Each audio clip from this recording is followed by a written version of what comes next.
మందు బాబులు ఆహా మందు బాబులు మందు కొడితే మీకు మీరే మహారాజులు. అరే కళ్ళు తాగి గంతేస్తారు, సారా తాగి చిందేస్తారు, మందంతా దిగేదాకా లోకాలే పాలిస్తారు. కానీ నిజమేంటిదో తెలుసానే ఓ తాగుబోతన్నలు, ఈ మందు లేని మీ బతుకులు పచ్చనా, ఈ తాగుడంటే నరకానికి నిచ్చెనా నిచ్చెన. ఆయన గనొల్లా ఈ తాగుబోతులు మారరింకా సచ్చినా సచ్చినా. ఇక వార్త చూడుండ్రి.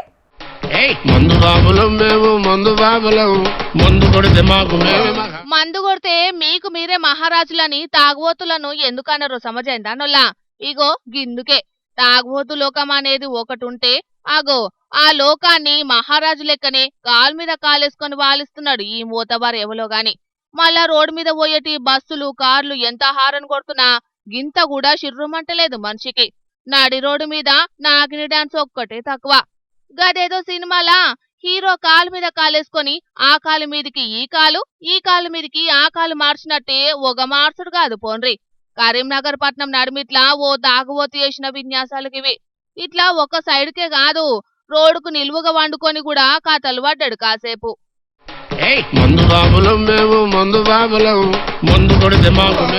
కరీంనగర్ టూటాన్ పోలీస్ స్టేషన్ కాడనట గిది జరిగింది. మత్తు మెదడుకెక్కి మామూలు విన్యాసాలు చెయ్యలే మోతవారి. మందంతా దిగేదాకా కరీంనగర్ పట్నాన్ని వాలించినట్టే చేసిండు. ఈ తాగుబోతు కథలు చేయంగా తొవ్వ వంటి ఒయ్యటోళ్లకు మస్తు తక్లీఫైంది. తొవ్వకు అడ్డం పండుకున్నోడు హారన్ల దెబ్బకు లేచి చప్పుడు చేయకుండా పోవాలనా? లే మల్లోదమ్ము తొవ్వకు నిలువూత వండుకున్నాడు. మరిగా ఆఖరికి పోలీసులే రంగంలోకి దిగిండ్రో లేకుంటే తాగిందే దిగిందో మనకి తెలియదు గాని పట్నం పబ్లిక్ కు కాసేపు సుక్కలు చూపెట్టిండు ఈ కాక.